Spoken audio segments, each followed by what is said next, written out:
हाँ जी दोस्तों, नमस्कार। तो मैं हिंदी प्राध्यापिका राजबाला आपके अपने YouTube चैनल हिंदी साहित्य समीक्षा पर आपका स्वागत करती हूँ।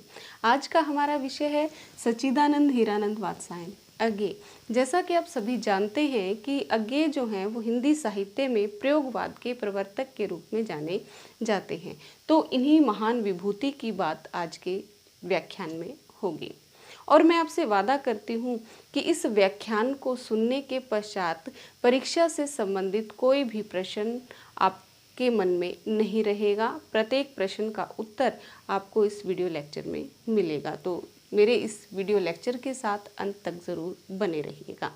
सबसे पहले हम इनके जन्म की बात करते हैं। जन्म कब हुआ इनका जन्म हुआ 7 मार्च 1911 में। कहाँ हुआ? उत्तर प्रदेश के देवरिया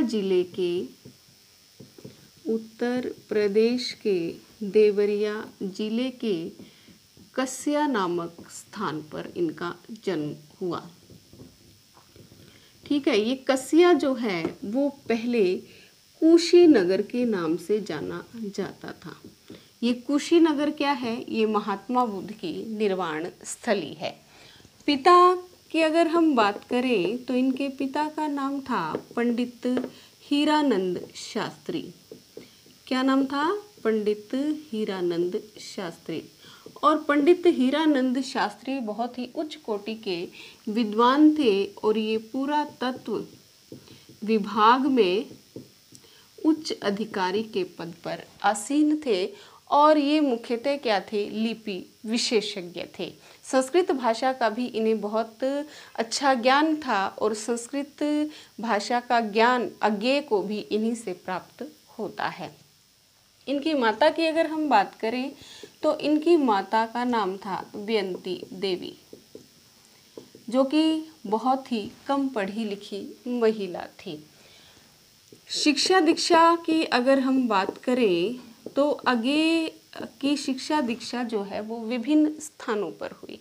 इसका कारण क्या था कि पिता की नौकरी के सिलसिले में इन्हें क्या है अपने पिता के साथ विभिन्न स्थानों पर जाना पड़ता था। तो विभिन्न स्थानों पर जाने के कारण इनका विभिन्न स्कूलों में एडमिशन होता था और विभिन्न जगहों से इन्होंने शिक्षा ग्रहण की। तो सबसे पहले इनकी मैट्रिक की परीक्षा इन्होंने 1925 में मैट्रिक कहाँ से करी? इन्होंने 1925 में मैट्रिक की इन्होंने पंजाब विश्वविद्यालय से इन्होंने 1925 में मैट्रिक की। फिर 1927 में मेरठ से ये 12वीं की परीक्षा पास करते हैं।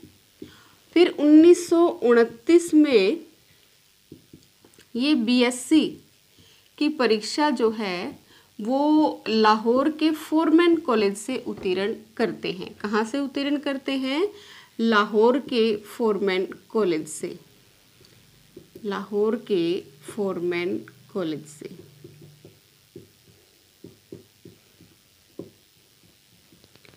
और 1929 में बीएससी की परीक्षा पास करने के साथ ही ये एमए अंग्रेजी में दाखिला ले लेते हैं। कब ले लेते हैं? 1929 में ही एमए अंग्रेजी में ये दाखिला ले लेते हैं। परंतु इसी दौरान ये क्रांतिकारी गतिविधियों में भी शामिल हो जाते हैं। ये क्रांतिकारियों के लिए बम बनाने का काम किया करते थे और क्रांतिकारियों में साइंटिस्ट के नाम से विख्यात थे। एक बार इनको 1930 की ही बात है कि भगत सिंह जब जेल में थे तो उनको छुड़ाने का प्रोग्राम बनाया गया और चंद्रशेखर आज़ाद और अन्य जो क्रांतिकारी दल था उनकी में इनकी भी एक महत्वपूर्ण भूमिका थी। इन्हें काम सौंपा गया ट्रक चलाने का और इन्हें इस काम के लिए 5 दिन का समय दिया गया और इन्होंने अपना वो 5 दिन का काम 3 दिन में पूरा कर दिया। तो इन्होंने इनसे जब पूछा गया कि तुम ट्रक चला लोगे तो इन्होंने कहा ट्रक चला भी लूँगा, भगा भी लूँगा, परंतु इस बात कि मैं गारंटी नहीं देता कि उस ट्रक के नीचे कोई भी कुचला जा सकता है। इस बात को सुनकर के चंद्रशेखर ने कहा कि तुम्हारे ट्रक के नीचे कौन आ रहा है, तुम्हें ये बिल्कुल नहीं देखना, तुम्हें ये देखना है कि तुम्हारी बगल में कौन बैठा है। परंतु इनका ये जो षड्यंत्र है वो असफल हो जाता है या फिर बीच में ही रह जाता है, क्योंकि भगत सिंह ये कह कर के जेल से भागने से मना कर देते हैं कि मेरा बलिदान इस क्रांति को जीवित रखने के लिए अनिवार्य है। तो 1930 में ही ये क्रांतिकारी गतिविधियों में भाग लेने के कारण मुल्ला मोहम्मद बख्श के नाम से ये गिरफ्तार किए जाते हैं। ठीक है, कब गिरफ्तार किए जाते हैं? 1930 में ये मुल्ला मोहम्मद के नाम से गिरफ्तार कर लिए जाते हैं और 1930 से 1934 तक फिर ये विभिन्न जेलों में बंद रहते हैं। फिर 1934 से 1936 2 साल तक इन्हें घर में ही नज़रबंद किया जाता है। फिर जेल से छूटने के पश्चात ये 1937 ईस्वी में सैनिक पत्रिका जो कि आगरा से निकलती थी उसका संपादन कार्य करने लग जाते हैं। तो क्या करते हैं? 1937 में सैनिक पत्रिका का संपादन कार्य करते हैं, का संपादन। और ये सैनिक पत्रिका क्या थी? ये सैनिक पत्रिका जो थी ये साप्ताहिक थी और कहाँ से निकलती थी? ये आगरा से निकलती थी। ठीक है, फिर 1936 में सैनिक पत्रिका का संपादन करते हैं। जेल से निकलते ही तुरंत ये क्या है, सैनिक पत्रिका का संपादन कार्य शुरू कर देते हैं। फिर 1937 में बनारसी दास चतुर्वेदी के कहने पर ये विशाल भारत पत्रिका में ये क्या है, जो कि क्या थी, मासिक थी, उसका संपादन कार्य करना शुरू कर देते हैं। फिर 1937 में विशाल भारत मासिक पत्रिका का संपादन करने के पश्चात ये क्या है, 1943 में कुछ दिन तक ही इसका संपादन करते हैं। फिर 1943 में ये भारतीय सेना में भर्ती हो जाते हैं। 1943 में भारतीय सेना में भर्ती हो जाते हैं और 1946 तक यहाँ वे 3 साल तक इसमें काम करते हैं और उसके पश्चात त्यागपत्र दे देते हैं। और सेना से आने के पश्चात 1 साल बाद 1947 में ये इलाहाबाद से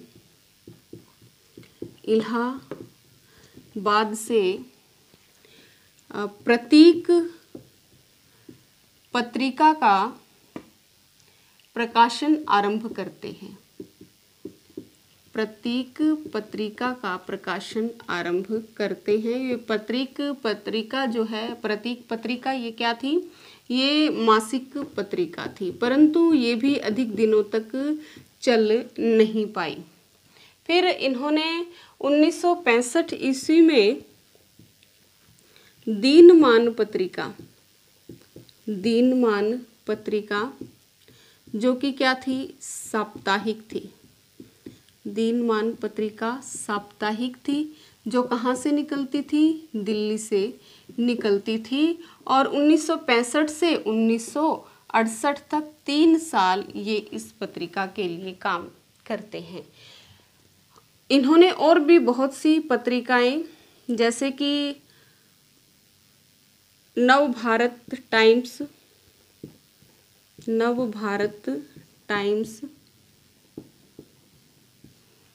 के लिए भी काम किया। 1970 में इसके लिए काम किया। और वाक पत्रिका जो कि क्या थी, ये अंग्रेजी पत्रिका थी, त्रैमासिक थी, इसके लिए भी इन्होंने काम किया, इसका संपादन कार्य भी किया।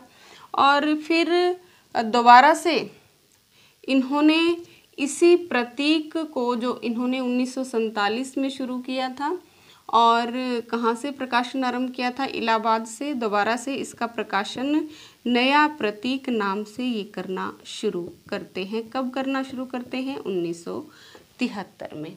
ठीक है, तो ये सारा क्या था, ये इनका संपादन कार्य था। अन्य और भी इन्होंने काम किए हैं।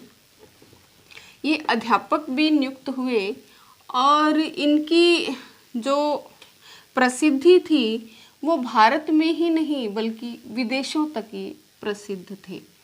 1961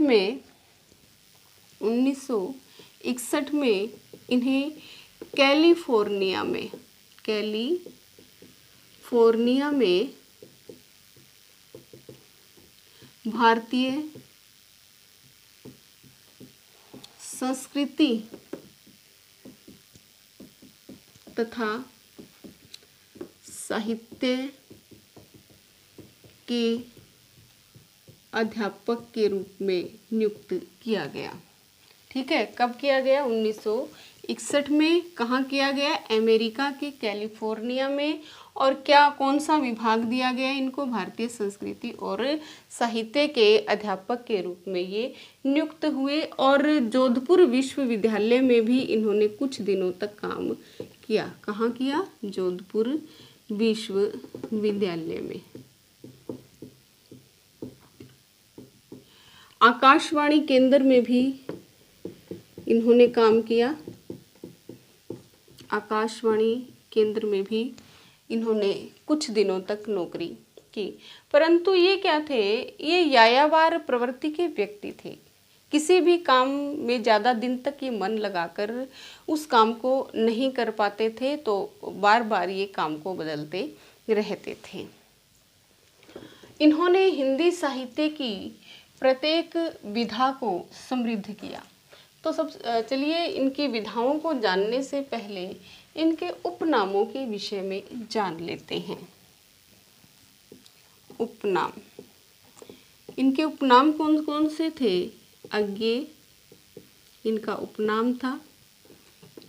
इन्हें कुट्टी चाटन भी कहा जाता है और कठिन गद्य का प्रेत भी इन्हें कहा जाता है। तो इनके 3 उपनाम मिलते हैं। कौन से? अज्ञे, कुट्टी चाटन और कठिन गद्य का प्रेत। अज्ञे नाम के पीछे बहुत ही रोचक कहानी है। जब हीरानंद अज्ञे जो है वो जेल में थे, सच्चिदानंद कह लीजिए, जेल में थे, तो उस समय ये निरंतर लेखन कार्य कर रहे थे और अपनी कहानियाँ, कविताएं लिख कर के ये जनेंद्र के पास भेज रहे थे। जनेंद्र इनकी कुछ कहानियों को, कविताओं को पढ़ते थे और जो इन्हें अच्छी लगती थी उसे छपवाने के लिए ये लेकर आए। ऐसे ही एक बार ये जागरण पत्रिका में जागरण पत्रिका के लिए आए और जागरण पत्रिका का संपादन कार्य उस समय मुंशी प्रेमचंद किया करते थे। तो जब ये कहानी लेकर के आए तो कहा कि एक बहुत ही अच्छी सी कहानी है, ये जागरण पत्रिका में छप सकती है। तो मुंशी प्रेमचंद ने पूछा कि लेखक का नाम क्या है? तो जनेंद्र जो हैं वो थोड़े असमंजस में पड़ गए क्योंकि लेखक का नाम वो भूल चुके थे।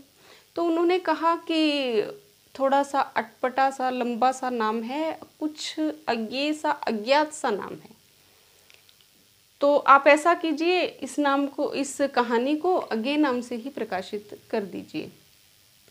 तो प्रेमचंद जो हैं वो अज्ञे नाम से ही उस कहानी को प्रकाशित कर देते हैं। तो अगर आपसे पूछा जाए कि अज्ञे नाम इन्हें कहाँ से मिला, तो अज्ञे नाम जो है वो इन्हें जनेंद्र से प्राप्त होता है।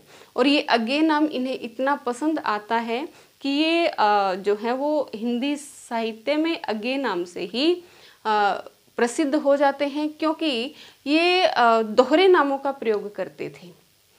संपादकीय कार्य जब ये करते थे तो अपने नाम के लिए सच्चिदानंद, हीरानंद, वात्स्यायन नाम का प्रयोग करते थे। और चाहे वो कहानी लिखते थे, चाहे निबंध लिख रहे हैं, चाहे उपन्यास लिख रहे थे, चाहे कविताएं लिख रहे थे तो उस समय ये साहित्यिक नाम अज्ञेय का प्रयोग करते हैं।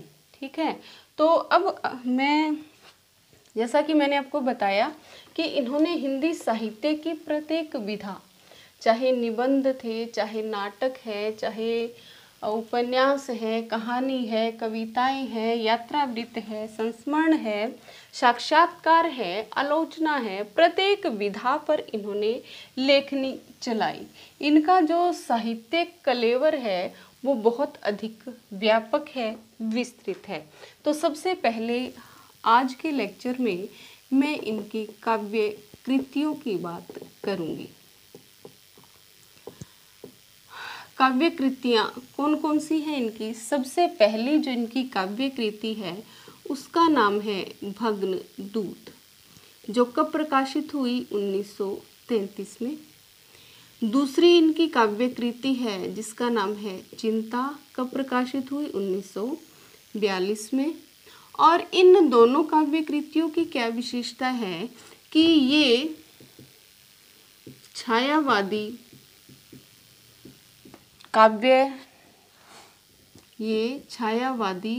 काव्य धारा से प्रभावित हैं। ये छायावादी काव्य धारा से प्रभावित हैं कि छायावाद के जो लक्षण हैं वो इन काव्य संग्रहों में देखे जा सकते हैं। काव्य कृतियाँ नहीं कहेंगे इनको, काव्य संग्रह है ये। ठीक है, उसके बाद है इनकी एक रचना जिसका नाम है इत्तेलम। ये प्रकाशित हुई 1946 में। और फिर है हरी घास पर क्षण भर। हरी घास पर क्षण भर। हरी घास पर क्षण भर प्रकाशित हुई 1948 में। फिर इनकी एक रचना मिलती है जिसका नाम है बाबरा अहेरी। बाबरा अहेरी कब प्रकाशित हुई? 1954 में। 1, 2, 3, 4, 5, 6 और छठी इनकी रचना है जिसका नाम है इंद्रधनुष। इंद्रधनुष ये रोंदे हुए कब प्रकाशित हुई? 1957 में। सातवीं इनकी रचना है अरि ओ करुणा प्रभामयी। अरि ओ करुणा प्रभामयी कब प्रकाशित हुई? 1959 में। फिर इनकी एक रचना है आठवीं जिसका नाम है आंगन के पार द्वार। आंगन के पार द्वार जो कब प्रकाशित हुई? 1961 में। और बहुत ही महत्वपूर्ण बात है कि इसी रचना को 1964 में साहित्य अकादमी पुरस्कार से नवाजा गया।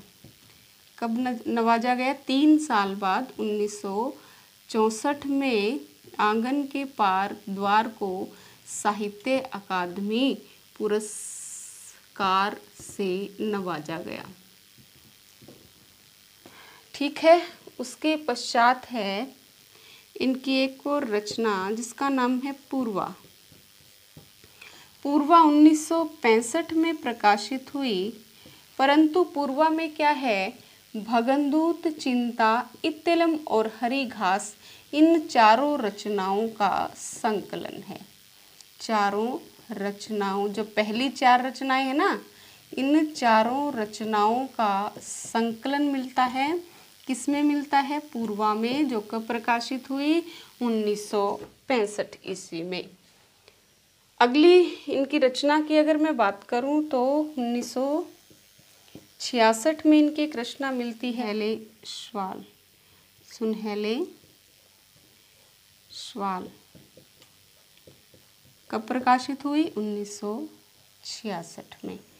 फिर 1967 में इनकी एक रचना है जिसका नाम है, बहुत ही महत्वपूर्ण है ये भी, कितनी नावों में कितनी बार। कितनी नावों में कितनी बार। कब प्रकाशित हुई है? वैसे तो 1967 में, किंतु इसी रचना को 1978 में भारतीय, जो कि सर्वोच्च साहित्यिक पुरस्कार है, भारतीय ज्ञानपीठ पुरस्कार से नवाजा गया। कब नवाजा गया? 1978 में। ये लिखी कब गई थी, प्रकाशित कब हुई थी? पहली बार 1967 में। और ज्ञानपीठ पुरस्कार इसे कब प्राप्त हुआ? 1978 में। अंकित कर लीजिए या इसका स्क्रीनशॉट ले लीजिए। ठीक है, आगे हम बात करेंगे उनकी अन्य रचनाओं की। इन्होंने 1969 ईस्वी में एक रचना लिखी जो थी क्योंकि मैं उसे जानता हूँ। क्योंकि मैं उसे जानता हूँ। कब प्रकाशित हुई? 1969 में। 1970 में इनकी एक रचना है जिसका नाम है सागर मुद्रा। सागर मुद्रा कब प्रकाशित हुई? 1970 में। नाम है क्योंकि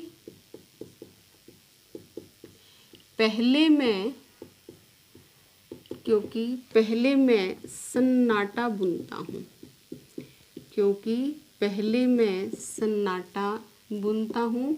कब प्रकाशित हुई? 1973 में। महावृक्ष के नीचे। महावृक्ष के नीचे कब प्रकाशित हुई? 1977 में। 1981 में एक रचना प्रकाशित हुई जिसका नाम था नदी की बांक पर छाया।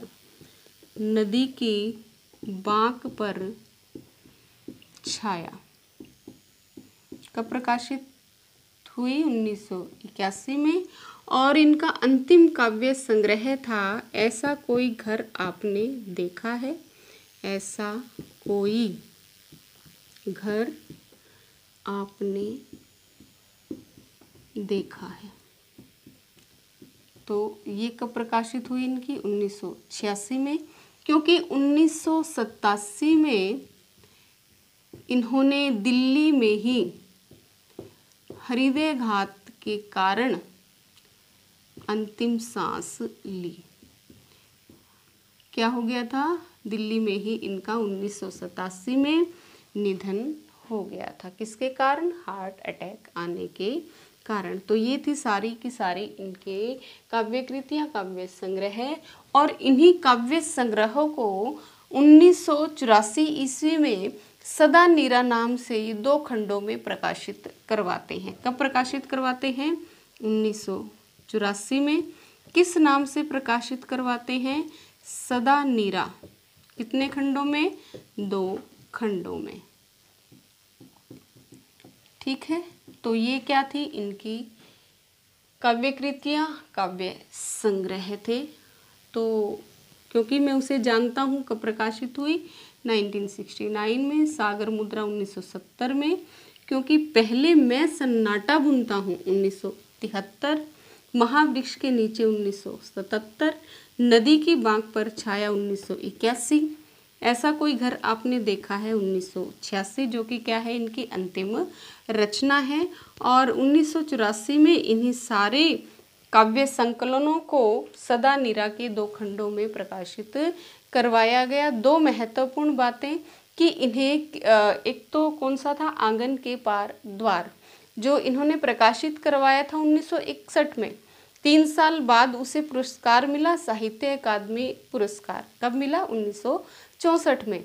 और एक और इनका बहुत महत्वपूर्ण काव्य संग्रह था जिसका नाम था कितनी नावों में कितनी बार। कब प्रकाशित हुआ था? पहली बार 1967 ईस्वी में। और फिर उसे 1978 ईस्वी में भारतीय साहित्य का सर्वोच्च पुरस्कार ज्ञानपीठ पुरस्कार प्राप्त हुआ था। ठीक है, तो अब हम बात करते हैं इनकी महत्वपूर्ण काव्य पंक्तियों की बात इस लेक्चर में करेंगे। अगले लेक्चर में हम इनके गद्य के विषय में, जो कि बहुत ही विस्तृत और व्यापक है, उसके विषय में बात करेंगे। तो इनकी महत्वपूर्ण काव्य पंक्तियां देख लीजिए, जो कि अक्सर परीक्षा में पूछ ली जाती हैं। पहली काव्य पंक्ति है जो नदी के द्वीप से ली गई है, वो ये क्या कहते हैं? द्वीप हैं हम, द्वीप हैं हम, धारा नहीं है, धारा नहीं है, स्थिर समर्पण है हमारा, स्थिर समर्पण है हमारा। ठीक है, दूसरी इनकी महत्वपूर्ण काव्य पंक्ति है, यह है द्वीप, यह है दीप अकेला स्नेह भरा, यह दीप अकेला स्नेह भरा है, गर्भ भरा मदमाता पर, है गर्भ भरा मदमाता पर, इसको भी पंक्ति को दे दो, पर इसको भी पंक्ति को दे दो।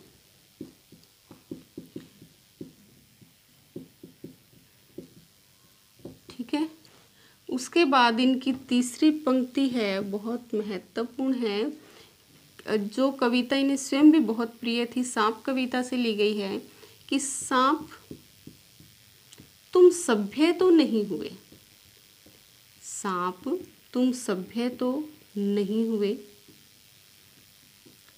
नगर में बसना भी तुम्हें नहीं आया, नगर में बसना भी तुम्हें नहीं आया। एक बात पूछूं, उत्तर दोगे? एक बात पूछूं, उत्तर दोगे? फिर कहाँ से सीखा डसना, फिर कहाँ से सीखा डसना, विष कहाँ से पाया, विष कहाँ से पाया। तो कौन कौन सी महत्वपूर्ण पंक्तियां हैं? द्वीप है हम, धारा नहीं है, स्थिर समर्पण है हमारा। ये क्या कहते हैं? यह दीप अकेला स्नेह भरा है, गर्भ भरा मदमाता पर इसको भी पंक्ति को दे दो। फिर वो क्या कहते हैं? सांप तुम सभ्य तो नहीं हुए, नगर में बसना भी तुम्हें नहीं आया। फिर एक बात पूछूं, उत्तर दोगे?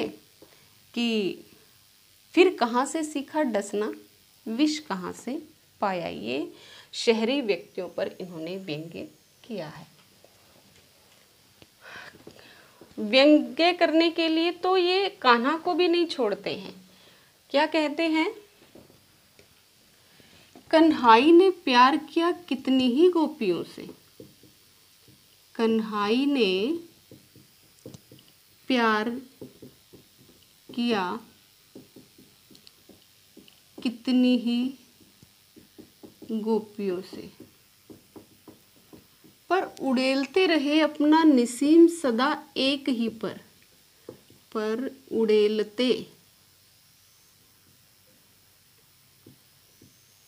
उड़ेलते रहे अपना निसीम सदा एक ही पर,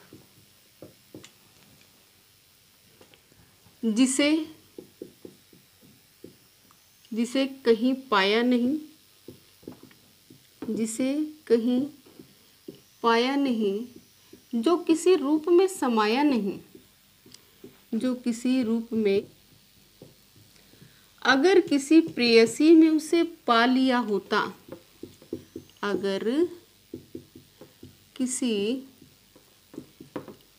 प्रेयसी में उसे पा लिया होता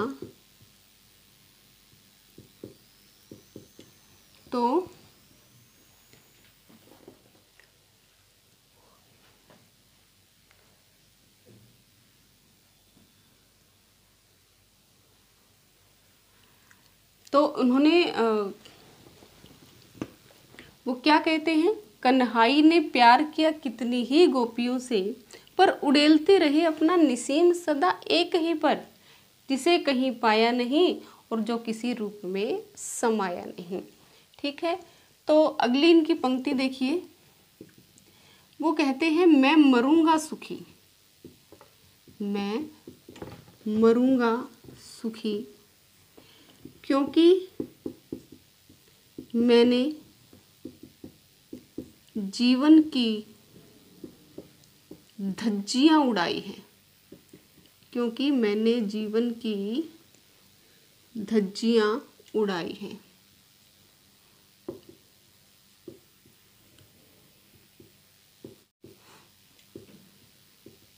ठीक है, अगली क्या पंक्ति कहते हैं, ये उपमान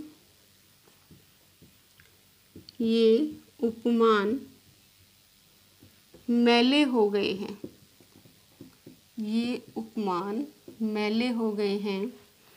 देवता इन प्रतीकों से कर गए हैं कूच, देवता इन प्रतीकों से कर गए हैं कूच। कभी बासन अधिक घिसने से, कभी बासन अधिक घिसने से मुलम्मा छूट जाता है, कभी बासन अधिक घिसने से मुलम्मा छूट जाता है। कहाँ से ली गई है ये, कलगी बाजरे की। ठीक है, कलगी बाजरे की कविता में से ये पंक्तियां हैं। तो वो क्या लिखते हैं कि मौन भी अभिव्यंजना है, मौन भी अभिव्यंजना है। बहुत ही महत्वपूर्ण पंक्ति है, नोट कर लीजिए। मौन भी अभिव्यंजना है।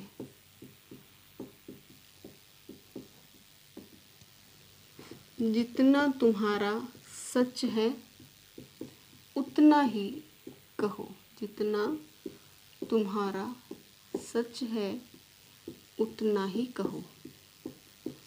मौन भी अभिव्यंजना है, जितना तुम्हारा सच है उतना ही कहो। एक और पंक्ति देख लिए, वो क्या कहते हैं, प्यार है अभिशप्त, धमनियों में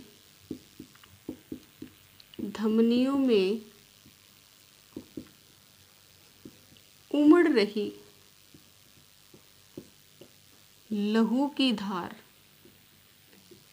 प्यार है अभिशप्त, धमनियों में उमड़ रही लहू की धार। तुम कहाँ हो नारी, तुम कहाँ हो नारी। ठीक है, तो ये थी इनकी महत्वपूर्ण काव्य पंक्तियाँ जो अक्सर परीक्षा में पूछ ली जाती हैं।